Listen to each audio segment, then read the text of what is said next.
Assalamualaikum warahmatullahi wabarakatuh. Perkenalkan, nama saya Khairunisa Prilia Yunda dari program studi Pendidikan Biologi FKIP Uhamka. Saya di sini akan melaksanakan tugas pengenalan lingkungan persekolahan atau yang sering disebut dengan PLP1 di SMA Ponpes Al-Mukhtariyah. Di sini saya akan mewawancarai 3 narasumber saya. Yang pertama ada kepala sekolah atau wakil kepala sekolah. Yang kedua ada guru bidang studi. Yang terakhir ada siswa SMA Ponpes Al-Mukhtariyah. Untuk pertanyaan yang pertama, Pak, setiap sekolah kan pasti punya visi dan misinya masing-masing, Pak. Untuk di SMA Ponpes Al-Mukhtariyah ini, Pak, visi misinya apa saja ya, Pak? SMA terutama, ya, Al-Mukhtariyah yang pertama itu adalah beriman, berakhlak, dan berdisiplin, serta berprestasi, atau yang kita kenal dengan 4B. Ya. Untuk misinya yang pertama adalah menumbuhkan sikap dan perilaku mulia melalui pengkajian nilai-nilai keagamaan. Yang kedua adalah meningkatkan keimanan dan ketakwaan seluruh warga sekolah. Yang ketiga, meningkatkan kemampuan siswa dalam mengadakan hubungan timbal balik dengan lingkungan atau budaya sekitar. Tentunya ini berkaitan dengan akhlakul karimah. Ya, terima kasih Pak untuk pertanyaan selanjutnya. Ya. Dalam sebuah institusi pasti ada struktur organisasi atau kepengurusan. Kalau di SMA Ponpes Al-Mukhtariyah sendiri, struktur organisasi dan manajemen kerjanya bagaimana ya Pak? Nah, di sini pondok pesantren dipimpin oleh Abi, yaitu Dr. Andes, Kiai Haji Halil, MMPD. Di bawah pimpinan pondok ada direktur. Nah, di sini itu yang dipimpin oleh Ustadz Haji Bintar, SPDI. Kemudian ada pengasuh umum, yaitu Dr. Anda Hajah Nadra. Nah, kemudian di bawahnya juga ada di sini pengasuh santri putri, yaitu Ustazah Sakilah, SPDI. Ada pengasuh santri putra, yaitu Ustadz Najmuddin, SPDI. Dan termasuk di sini ada Dewan Guru. Yang pertama itu bagian kurikulum. Nah, untuk jenjang SMA itu, yaitu saya sendiri. Ya. Nah, itu untuk operator sekolah saya sendiri merangkap.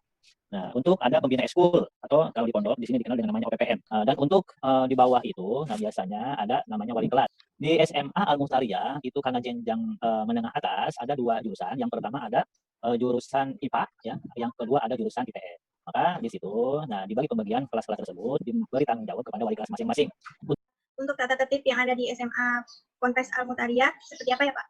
Nah, yang pertama itu di dalam kegiatan KBM atau kegiatan belajar mengajar di kelas, itu piket kelas datang ke sekolah paling lambat itu 15 menit sebelum bel dibunyikan. Nah, untuk masuk kelas sendiri, nah itu di SMA Al-Mukhtariyah itu masuk jam 7.00. Sebagai siswa yang terlambat, nah di sini maka akan diwajibkan untuk melapor ke guru piket dan membawa surat izin masuk kelas dari guru piket. Nah, apabila mereka telah datang ke sekolah tidak membawa surat izin dari guru piket, maka tidak diperkenankan untuk mengikuti KBM. Nah, sebelum ada izin dari guru piket yang bersangkutan. Siswa terlambat 3 kali secara berturut-turut itu akan dikenakan sanksi berupa peringatan. Nah, terutama yang terlambat itu biasanya yang dari luar pondok. Nah, karena kalau yang di pondok, nah karena di sini sekolahnya, nah tentunya itu meminimalisir. Nah, siswa dengan jumlah alfa atau goib atau tidak masuk lebih dari 30 kali dalam 2 semester atau 1 tahun, maka secara otomatis akan dinyatakan tidak naik. Nah, karena kenapa? Nah, ini memberikan pembelajaran buat mereka, nah agar supaya minimal ya mempunyai motivasi untuk belajar. Nah, sehingga kalau misalkan mereka cenderung memiliki alfa atau tidak masuk lebih dari 30 kali dalam 1 tahun, maka bisa dikatakan bahwa mereka itu motivasinya kurang. Nah, sehingga kalau seperti itu terjadi, nah maka menjadikan catatan buat wali kelas pada saat rapat akhir tahun dalam kegiatan kenaikan kelas ini. Nah, siswa dilarang membawa orang luar lingkungan sekolah tanpa seizin pimpinan pondok, kepala sekolah, guru, atau petugas jaga atau penjaga sekolah. Jadi biasanya kalau ada tamu dari luar itu harus izin dulu kepada piket untuk melaporkan kepentingannya itu apa. Terima kasih Pak. Untuk selanjutnya, bagaimana kegiatan-kegiatan seremonial formal di SMA Al-Mukhtariyah sendiri Pak? Karena kita basicnya itu pondok pesantren, maka secara manajemen itu mereka 24 jam itu dimonitoring oleh pesantren. Nah, sehingga perlu kiranya, nah kami membuat schedule kegiatan-kegiatan apa saja mereka lakukan selama 24 jam itu. Nah, contoh di sini pada saat jam 4 mereka sudah bangun subuh. Nah, untuk siap melaksanakan subuh berjamaah. Setelah subuh, nah kemudian kurang lebih jam 5 mereka mengaji Al-Quran. Setelah jam 6 mereka muhadasah dan apa istilahnya ya, belajar bahasa lah ya. Nah, jam 7 mereka datang ke sekolah, kemudian setelah jam 7 itu dilaksanakan di masjid. Nah, yang pertama itu adalah tadarus Al-Quran. Nah, ini bukan hanya saja yang ada di pondok, tapi yang di luar juga sama karena berkaitan dengan KBM di kelas.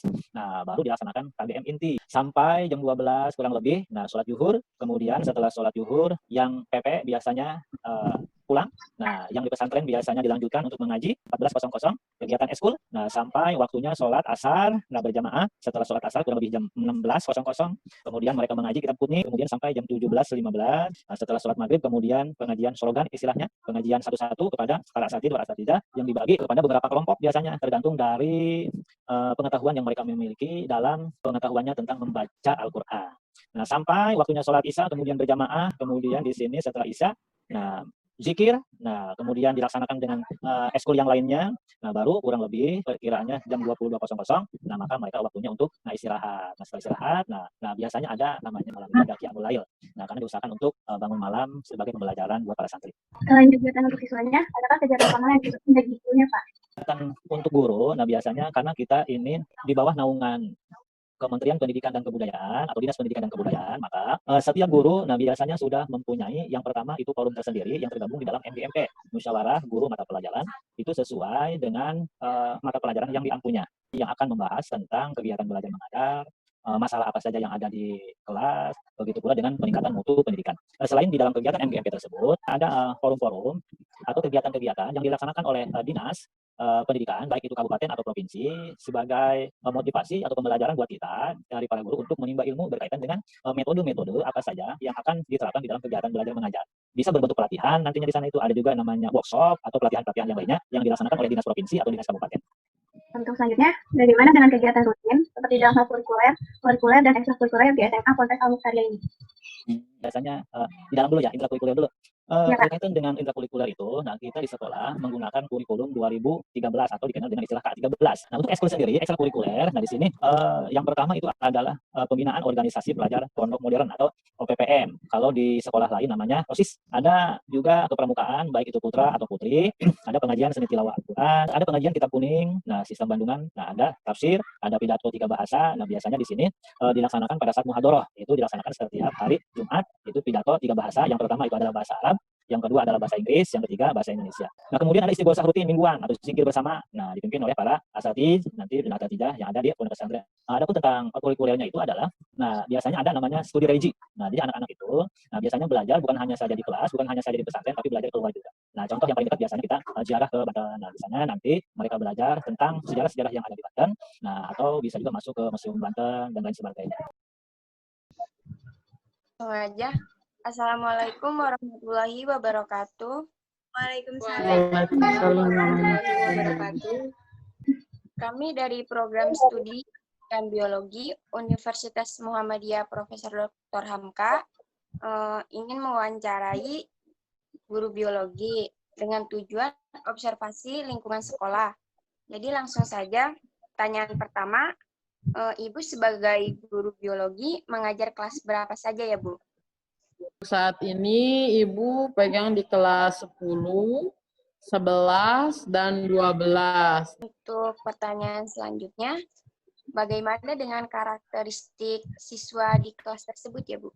Sejauh ini, selama masa pembelajaran yang Ibu langsungkan, tentunya karakteristik siswa itu beraneka macam ragam ya, sesuai dengan sifat pembawaan dari anak tersebut.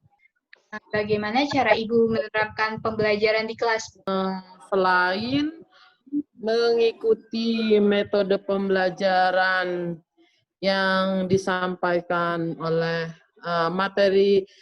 penyampaian materi pendidikan kepada peserta didik, tentunya dilakukan secara sistematis dan teratur ya, menggunakan metode tentunya, mulai dari metode ceramah, bisa juga berupa diskusi, demonstrasi, atau berupa eksperimen. Kalau dalam pembelajaran daring saat ini, apa ada metode khusus Bu yang diterapkan?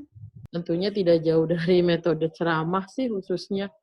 Dan sesekali juga bisa dikerjakan berupa eksperimen atau uji coba. Karena biologi itu memang lebih banyaknya praktikum harusnya ya. Selanjutnya, jika di kelas pembelajaran tidak kondusif, bagaimana cara Ibu mengatasi? Dalam proses KBM di kelas, sebagai tenaga pendidik pasti akan menemukan berbagai macam hal di luar dari persiapan kita KBM ya. Tentunya salah satunya dengan tidak kondusifnya kelas atau tidak kondusifnya anak pada saat KBM.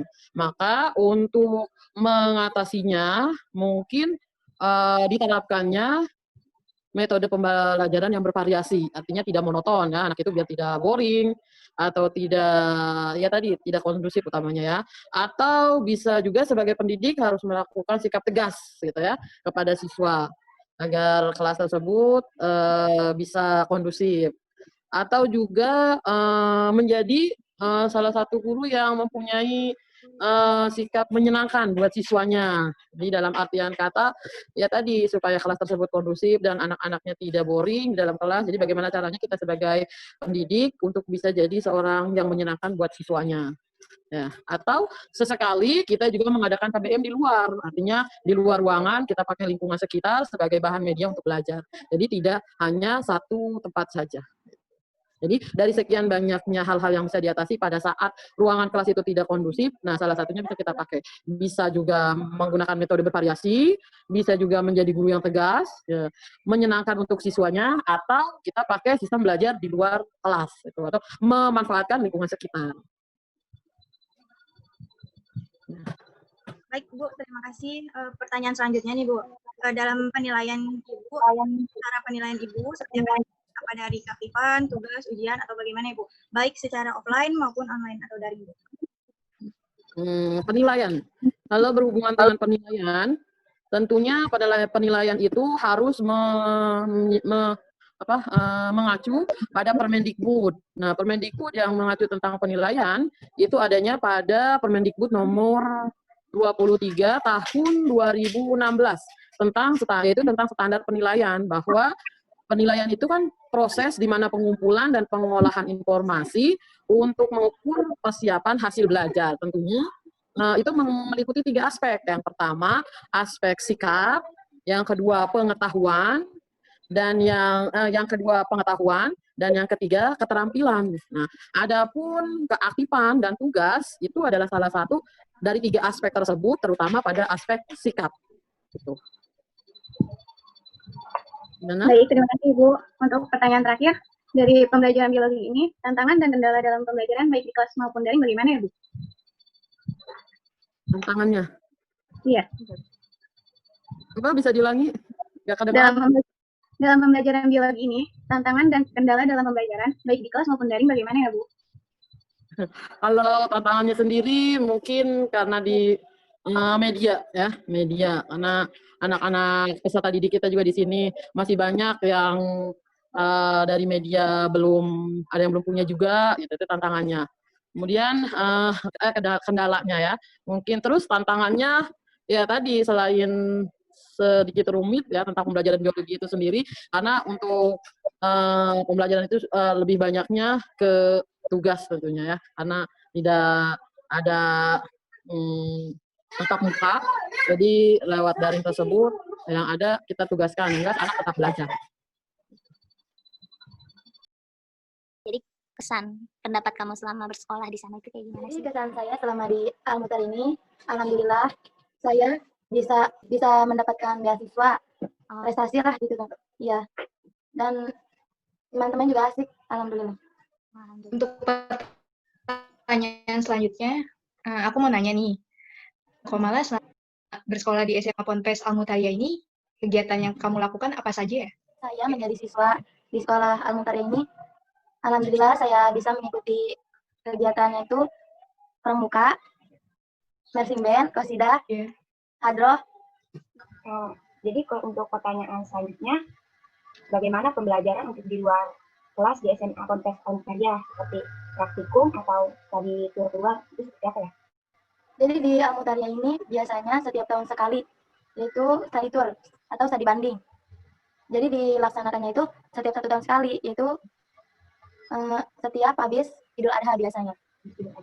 Baik, pertanyaan selanjutnya, bagaimana dengan pembiasaan positif di sekolah? Jadi kegiatan positif di sekolah itu yaitu seperti ngaji kitab, dan ngaji kitab juga bukan cuma satu, ada macam-macam kitab, contohnya Amil, Jurumiyah, Nasul Ibad, Talimut Ta'lim, dan Aqidatul Awam.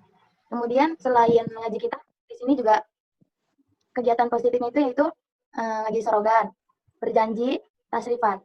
Terima kasih. Untuk pertanyaan yang terakhir, bagaimana harapan dan pesan kamu untuk SMA Ponpes Al-Muthariyyah?